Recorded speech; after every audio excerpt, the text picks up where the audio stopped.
This happened about a decade ago when I was visiting my aunt in a small town in rural Vermont. For a bit of context, I was 23 at the time of this story, and I was a lot closer to my Aunt Shar than I ever was with my parents.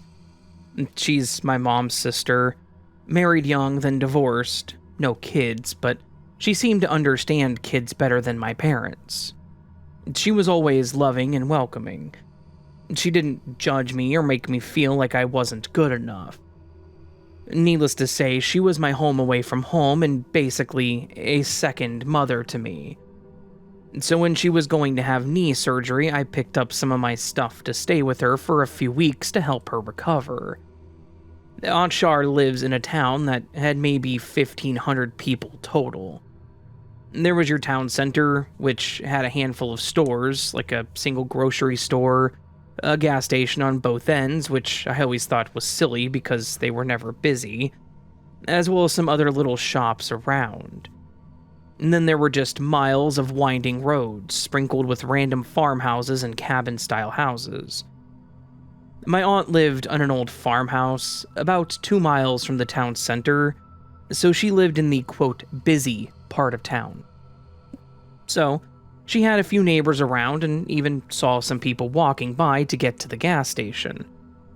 I swear, I think smoking was an extracurricular activity in that place, and my aunt was one of them. So, anyway, while I was there, I would spend my morning taking care of her, making sure she was comfortable and had everything she needed.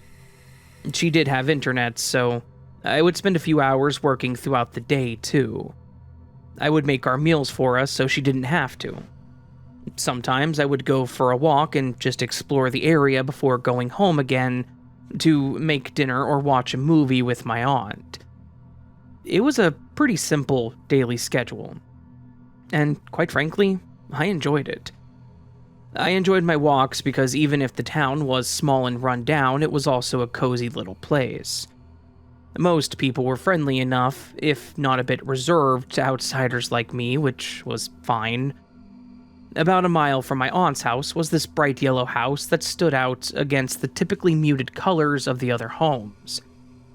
It was well maintained with a sturdy black barred fence around the property.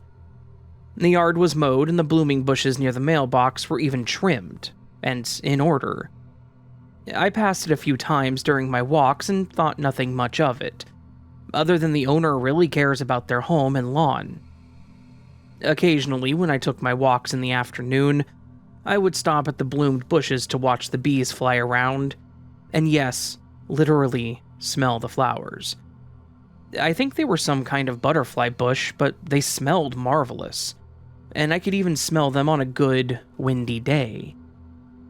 On one of my walks, I decided to try a new route, which would have me loop behind my aunt's property and bring me back to the main road. As I rounded a bend in the road, I realized I was approaching the yellow house from the back. From that angle, I could see a detached garage and a large shed behind the main house. All of it's in that same matching yellow. But this time, I saw a man in the backyard working on something at a table. He must have sensed I was watching him because he looked up at me and waved. I smiled and waved back, and he called out, "Beautiful day for a walk." I agreed, and while I didn't plan on stopping, I did slow down some, expecting a small conversation. He seemed normal enough, probably in his 50s, average build, wearing a t-shirt and khaki shorts. He asked if I was staying with Shar, and I confirmed with a raised eyebrow, curious as to how he knew. I told him I was her niece and was staying with her for a few weeks. He then asked how she was doing after her surgery, and this seemed to ease my mind a bit. I thought, of course, Kelly, you're in a small town. Everybody probably knows everyone else, so it made sense in my mind. I explained that she was doing well and just in a bit of pain at times. He nodded along, listening to me from the other side of the decorative fence. His face then lit up, saying that he had something for my aunt that he needed to return to her anyways, and offered me a glass of lemonade, saying it was homemade. I know, Normally, alarm bells should have been ringing, or at least telling me to be cautious, but the man was old enough to be my father and he knew my aunt. Surely she would have mentioned me to him and others. So, I agreed to have a glass of lemonade with him. He motioned me to his gate and opened it to let me in, to which I walked into his yard and sat on one of the plastic lawn chairs nearby. When I approached, he had been standing over a table with a cloth. From where I was standing, it looked like he was cleaning something, but I couldn't quite tell what it was. Now, I can see that he had a large set of knives, daggers, and even a sword of some sort laid out on a towel next to some sort of cleaner. When he returned with the 2 glasses, he must have noticed me looking at the table and asked me if I was a collector. I told him that I didn't collect things with blades, but that I did have other collections. And that's when I took a sip of the lemonade. However, it tasted off. I couldn't quite place what it was, though. It wasn't exactly bitter, but it wasn't sweet either. It's just that something was definitely off about it, and I didn't know what. After the collection conversation, he called out that I wasn't wearing a ring, and asked if I was married or seeing someone. At first I said no, which was the truth, but then, me always being a nervous person, I felt the need to lie. I said that I wasn't married, but I was seeing someone, and it all came out in a stuttering mess. No, well, yeah, well, not married, but yes, I am seeing somebody. He seemed to be amused by my response and chuckled. He said he wasn't married or with anyone anymore. Then, he suggested that we should go have dinner somewhere while I was in town. He said this like we were old friends, surprised to see me and wanting to catch up. I was also surprised because of our age difference. I didn't even know him, and he just assumed that his offer was completely normal. I thanked him for the offer, but then declined, saying that I was just there to help my aunt out, and then I would be leaving. I noticed he became a bit more, how to put it, aggressive, yet friendly. He sat his lemonade down, picked up the cloth and a blade, and began wiping it down again. He said in that aggressive yet calm tone, "Well, you can take the night off. She's not going to die overnight from a knee injury." It wasn't him asking, it was him telling me to. And I immediately became uncomfortable with the whole situation. As I watched him wipe the blades down, it started making me feel overwhelmed and dizzy. That I chalked it up to me just being awkward and out in the heat. Clearly, I needed more water. I sat the glass down on the same table as I tried to think of a way to leave. Then, he asked me a really specific and suspicious question. He asked me if I was feeling okay, and when I hesitated and mentioned that I was feeling a little sick, he then asked me if I was feeling tired. In fact, I was. I was fine while I was walking, and even when I got back from my walk, I might feel a little worn out, but not the way that I was feeling at that moment. I realized that what I was feeling was dizzy and, tired. But why? It just came on out of nowhere, because I felt fine when I left for my walk. And that's when he picked up my glass of lemonade and insisted that I drink the rest of it, claiming it would help. At that moment, I was getting pretty worried. I realized that I was in this man's backyard, a man whose name that I didn't even know, as we never shared names. My aunt didn't know where I was because she was under the impression that I had just gone for a walk.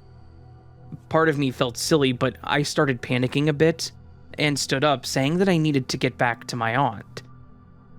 That is when he grabbed my arm and told me that I needed to stay. It was like I was frozen in place, unable to move. We all say I would never let that happen, and I'm guilty of that too, but for some reason, I was too scared to move. Too scared to really do anything. But when I didn't go back to sit in the chair either, it still seemed to make him mad. He looked angry, and he made a comment that I will never forget. He said, "This is my town. I'm part of the city council, and when I want something, I get it." Something about that comment was more sinister than the words itself. Being afraid for myself and how I was feeling, I asked him to let go of my arm, and surprisingly he did. He stepped back and laughed, talking about how my generation was too self-centered and greedy, that we didn't care about anyone else, and that we needed to learn to respect our elders. As he said this, I stepped backwards a few times, then quickly made my way to the gate. He didn't stop me. He didn't say another word. He just went back to cleaning the knives as I opened the gate. I'm not much of a runner, but I don't think I've ever run so much as I did after that to get back to my aunt's house.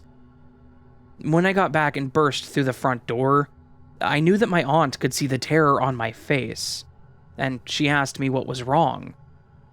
I told her about the guy in the yellow house, and I watched as my aunt looked very concerned. She explained how that guy was named, well, Guy, actually, and she said that he was a real creep. She apologized for not mentioning him, but she also didn't expect him to come out of his house and harass someone on the street after being bullied basically to stay home. Curious and concerned about what I had just gotten myself involved in, I asked her to tell me more. She explained how he was with the city council at one point, but he was kicked out due to some sort of inappropriate conduct. She mentioned when she got married, he would try to hit on her all the time and try to fight her husband. He also tried to get way too handsy and aggressive with one of the waitresses at their little restaurant/bar down the way, so he was kicked out of there too. They couldn't really do much to him, legally, so a lot of people just bullied him to stay out of certain stores and just steer clear of him, which was probably why none of the other residents, including my aunt, mentioned him, thinking he would just keep to himself. But the more I thought about the interaction, the more creeped out I got. I remember that he said he had something to return to my aunt, and he never did bring it out with the lemonade. According to my aunt, he would never have anything of hers that she willingly gave him, so she felt that it was just another lie. Then I was worried about the lemonade. It had a strange taste, and I started feeling strange afterwards. I wondered if he could have done something to it, maybe spiked it, but then what could he have possibly put in it that I would feel the effects after 2 sips? I took a normal drink the first time, which is when I noticed that it tasted funny, and then I just tried a small sip, holding it in my mouth long enough to try and identify the taste, but I couldn't. If he did drug it, it was strong, but at least it wasn't enough to knock me out, and I was able to get back with minimal issues. After that, I stayed pretty close to her home, just walking up and down the streets, if anything. I never saw him again. I was worried for my aunt at first, like what if he tried to do something to her because of me, or because she had knee troubles now, but she assured me that she would be fine, joking about her arms being able to swing her metal bats just fine. I even visited her on occasion after that, and he's come up occasionally. She said that she still had not heard anything about him, so I guess he was back to being a creepy hermit. Hopefully no one else had family visiting and got reeled in like I did from his pseudo-friendly neighbor disguise.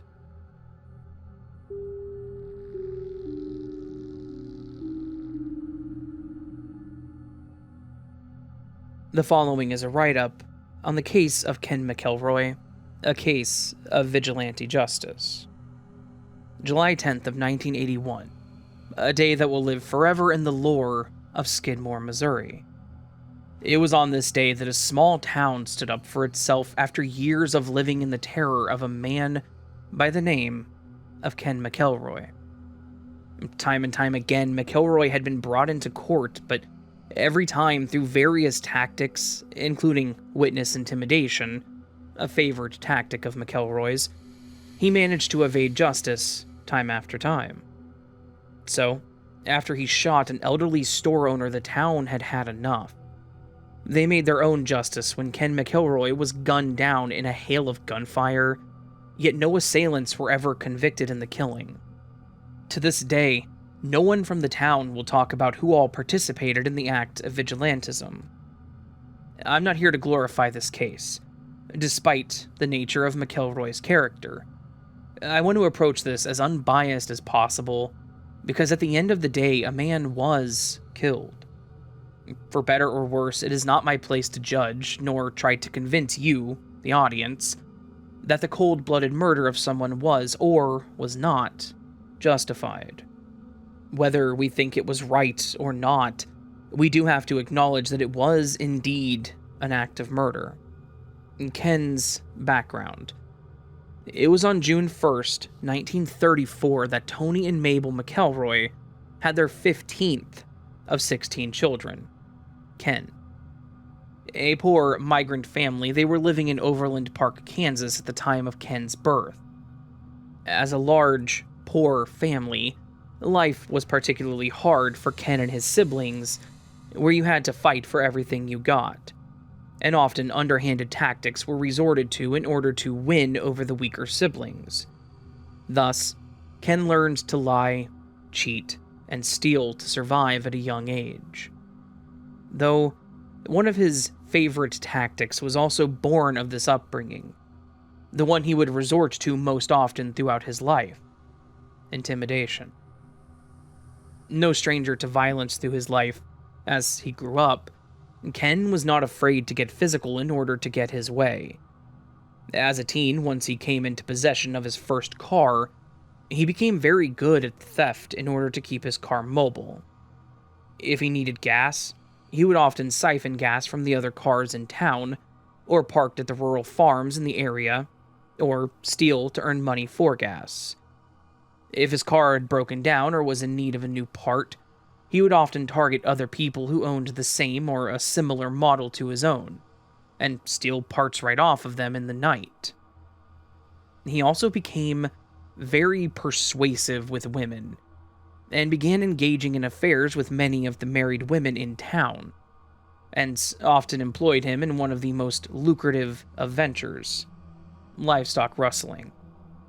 At night, Ken would go and steal livestock from farms around the area, and in the morning, have one of his mistresses go to the local livestock yard and sell the animals for cash. One of the most tragic and dark aspects of the entire Ken McElroy iceberg is his last wife, Trina McLeod. Ken was already 35 and married to his second wife, Alice, when he met the then very age-inappropriate Trina. She wasn't even a teenager when she became a victim of Ken's predations.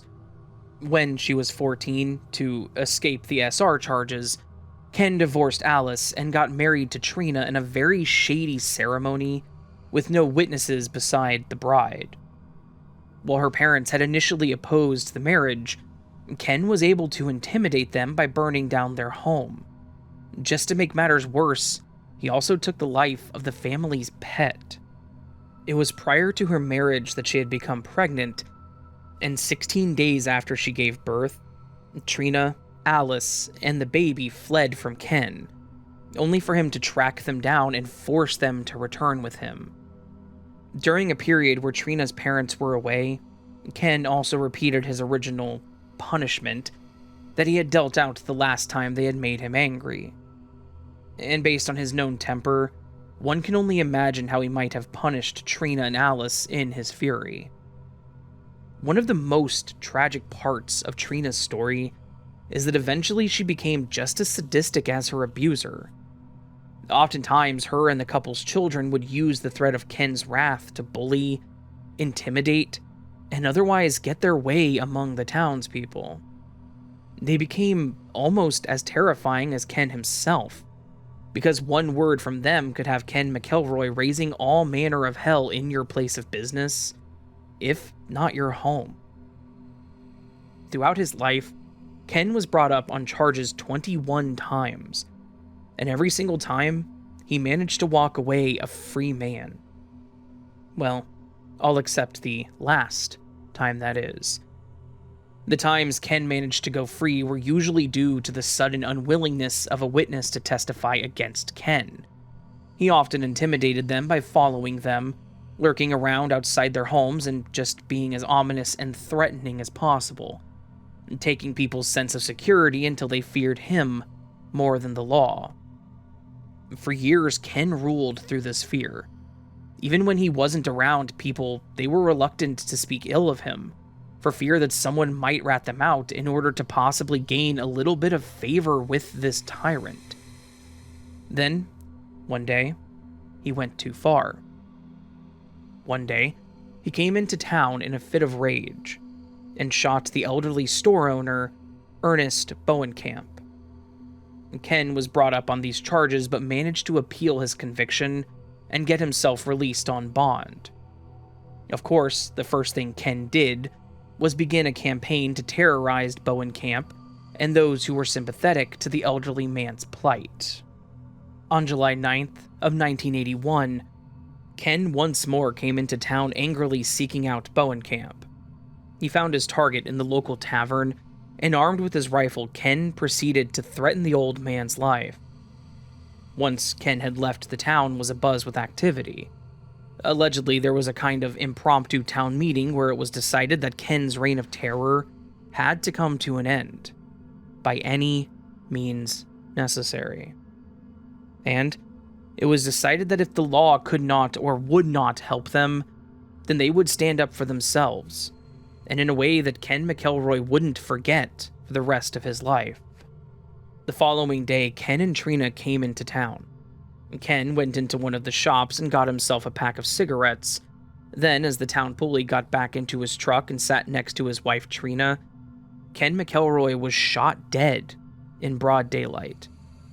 There were roughly 35 to 40 witnesses around, but no one was willing to say a word about who the shooters were. And to this day, no one ever has. It was ruled, however, that he was killed by bullets from 2 different guns. Who's to say that maybe one day a letter or journal or even deathbed confession may shed light on the 44-year-old mystery of just who killed Ken McElroy that day in 1981, while more than 30 people, including his wife Trina, watched on. And that is the tale of how one man held a small town in such fear that one day they hit a breaking point and fought back with lethal consequences. But when you kick a dog every time you walk past it, you don't make it highly likely that one day it's going to bite you. You make it inevitable. Right or wrong is not my place to decide. When a life is lost, it's not a thing to take lightly. If nothing else, we should always try to understand what led to this outcome. Could it have been avoided? Ken McElroy was beyond evil. There were so many vile things that this man did to so many people. I will not say that the small town of Skidmore, Missouri should not have stood up for itself, but I will say that we should take a hard look at what brought it to a point where they no longer had a choice but to take the law into their own hands and become vigilantes.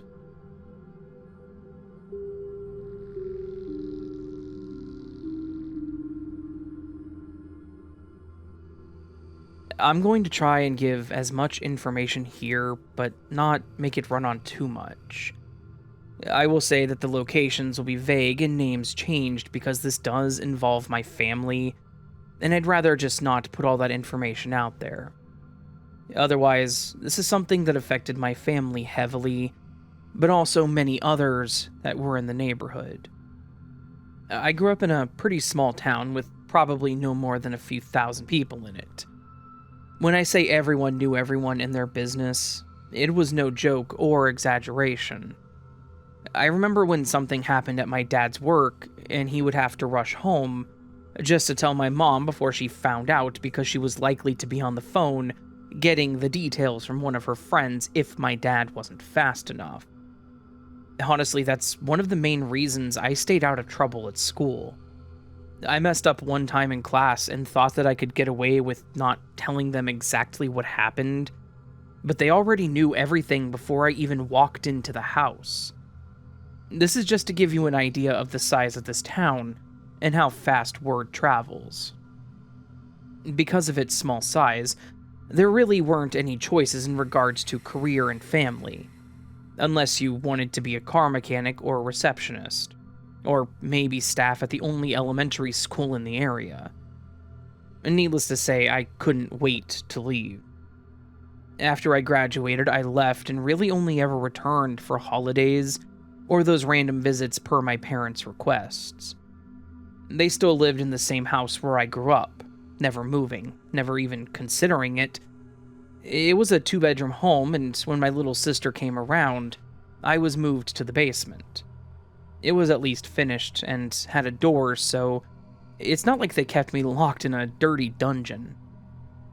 Every time I visited, the town looked the exact same, like it was frozen in time. All the houses were just slightly more run down with each visit. But then, when my dad died suddenly of a heart attack, I had to take leave of absence from my job to help my mom and settle his affairs. He wasn't in the best of health, but he also wasn't even close to knocking on death's door. He also never had any heart conditions, so it was completely unexpected and hard on all of us. My sister had moved all the way across the country to California, so she was planning on being there for the funeral, but wasn't sure when she would be there prior and how long after. But what was supposed to be a 2-week visit stretched into nearly 3 months, and I started noticing things about my hometown that I'd been too young or self-absorbed to see before. One of the first things I noticed, and yes, I did notice it each time, was the drugstore near the edge of town. The sign was always big and in good shape. The windows clean and covered with ads, stickers, and other window clings. It was there for as long as I can remember. It was owned by an older man when I was younger, but then his son, I'll call him Dave, took over sometime after I moved out. The place always looked great, and I always thought that it stood out from the rest of the town. There was an old mill that basically kept the town running when my parents were younger, but it closed down shortly after my sister was born, which affected most of the people in town. Someone in your family worked there, and mine was included. My dad and grandfather both worked there when it closed. He was forced to find another job as a car mechanic. My mother then got a job at the elementary school as a lunch lady. At least I was in middle school by that point, so everyone was just trying to keep their heads above water. Multiple small businesses were closed, and buildings were boarded up, but the pharmacy was always thriving. I remember mentioning it to my mom one night, trying to make a joke, and she just shrugged and said they do well because everyone gets sick and needs medicine, and then changed the subject. I thought it was odd, but just reminded myself that she probably wasn't in the best headspace. Then came my dad's funeral. People came and gave their condolences, but it was the other conversation that had me really concerned. Dave, from the pharmacy, was there, and even came over to talk to us. I will never forget the way he hugged my mom and how stiff she was during it. He then told her that if there was anything he could do to help, to reach out, and she just nodded. Exactly what could he possibly do?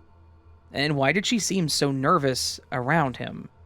But then, walking around and talking to the people that I did remember, I heard people talking about Dave, and how this RX helped with that, and Dave was even talking to others about prescriptions. I was confused, but even more, I was pissed. It was like people were doing their business, completing their errands at my father's funeral. It felt completely disrespectful to me, but I didn't feel like it was my place to say anything, so I left it alone. but knew that I was going to hold a grudge on Dave because of it. About 2 weeks after the funeral, I was helping my mom go through my dad's stuff. He had turned the spare bedroom into a makeshift office and storage room, and my mom was ready to get rid of his tools and other things. AKA, I was going to end up taking some stuff home. I went to pull stuff out of the closet and found a small banker's box filled with different pill bottles. Most of them were empty, but some of them still had pills in them. The labels all showed that they were prescriptions made out for my dad for multiple hardcore painkillers. I'm not going to list them here for obvious reasons. I was shocked. I had no idea that he was on any of these or that he was in that much pain. I know he messed himself up from work in the mill, but I didn't know it was to this extent. Enough so that he was taking all of these. I brought the box to the living room, and I asked my mom about it. She barely looked over at the box when she said it was for my dad's back problems. I told her that there was enough in there to stock a small hospital, with each bottle holding 60 to 90 pills. I also pointed out the dates because he was getting multiple prescriptions filled at the same time from different doctors.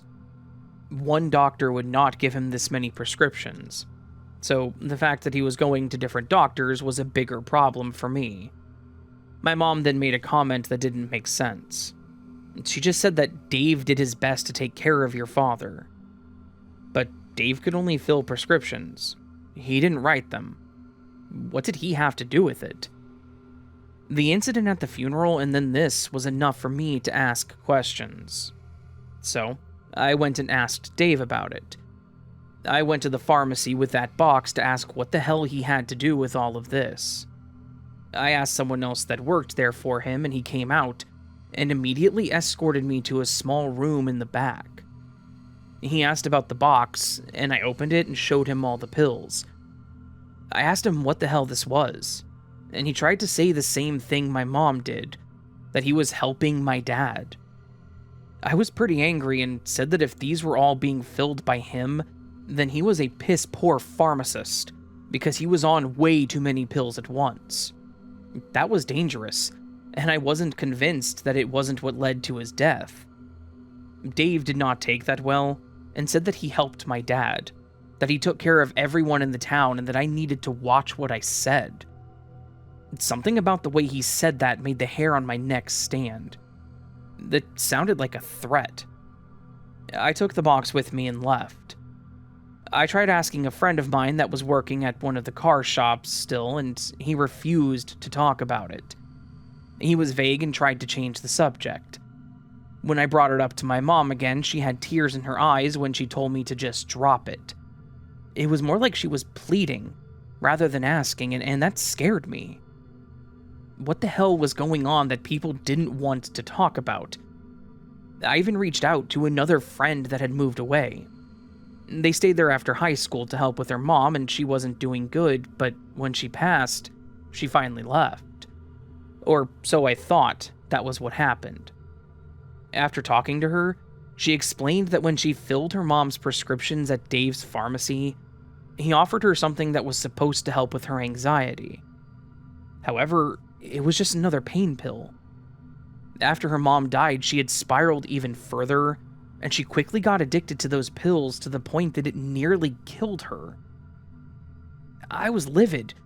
Not only did he have no care for the prescriptions he filled, but he was obviously just giving out pills that weren't prescribed. What were the odds that he could have done something like that to my dad, and that could have led to his death too? But my friend warned me that it wasn't worth pushing. She said that I should get my mom to leave and just never come back. Her reasoning? The cop that saved her when she OD'd was from a different town, as she had been out with friends. She told them everything, and they actually started an investigation into Dave's, trying to prove that he was more of a dealer than a pharmacist. However, the detective that was working on it actually went missing. There was a text message typed on his phone about, quote, leaving. It was left in his car on the side of the road, and there was no indication of where he went. Some people say he must have fallen over the ledge that his car was on, but not even his body was found. That was pretty eerie in and of itself. What was Dave capable of, or willing to do? Was he involved in this disappearance? Even the sheriff in that little town was in Dave's pockets, so I knew he wasn't going to do anything about it either. That kept me up all night.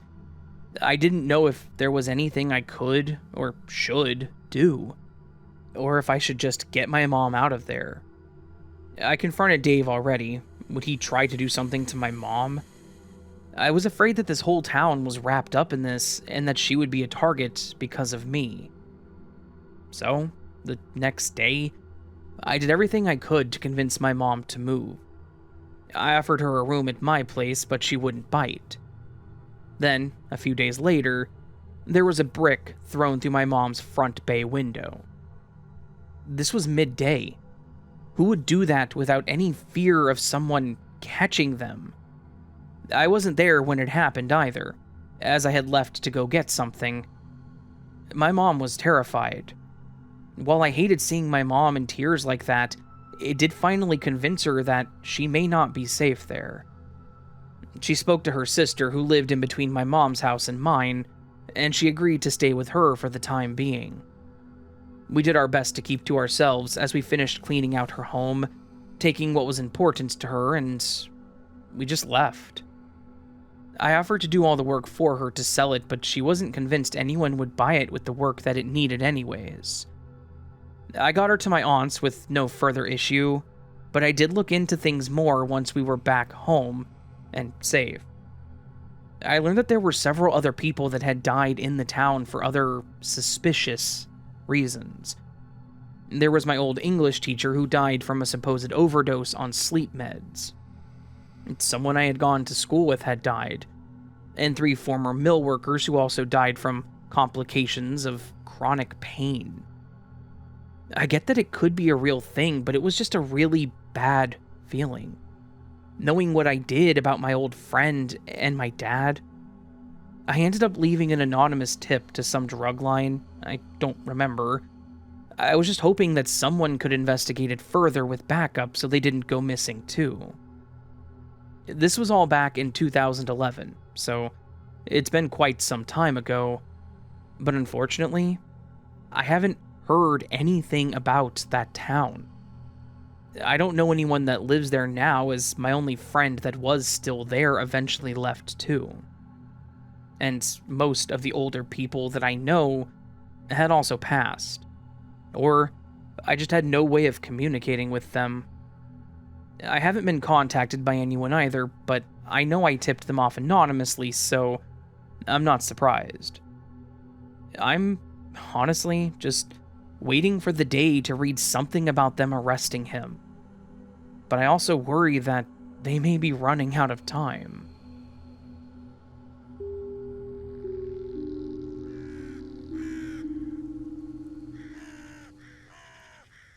So that, my friends, was a collection of some small town stories, including a write-up on the Ken McElroy case in the small town of Skidmore, Missouri, which hopefully you all enjoyed.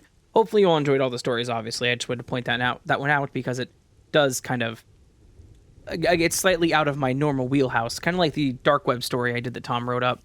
And we have a lot of ideas coming, so hopefully you all enjoy them. I think they fill the gaps really well. I think they're informative, and you guys told me you want a little more true crime stuff in here as well, so that's what we're going to do. Gonna squeeze it in here every once in a while. Though I will say, this upcoming weekend, I have something that's pretty big that Tom worked with me on that's totally different from my normal content, so look out for that. Hopefully you all enjoyed the stories. If you did, please do hit that like button. If you're new to the channel and liked what you heard, consider subscribing. Consider leaving me a comment with your thoughts, which you thought of the stories, which ones you enjoyed, which one you didn't, which ones you didn't, whichever, and what you thought of the write-up. And if you like that direction of content, it's not going to become the main content, but it's going to be supplemental, and some new projects are going to come from it as well. So hopefully you liked it. You can also listen on Spotify or Audible, on all those platforms, all the podcast platforms I'm available out there. You can send your stories into astheravendreams.com. You can join Patreon or memberships, get early access to content like this and other things. And you can continue being the amazing person you are. And remember that you are loved, and you are valid, and that you are important, and that you're the best you that you can be. Do not forget it, and don't let anyone tell you otherwise. Until next time, my friends, much love and sleep well.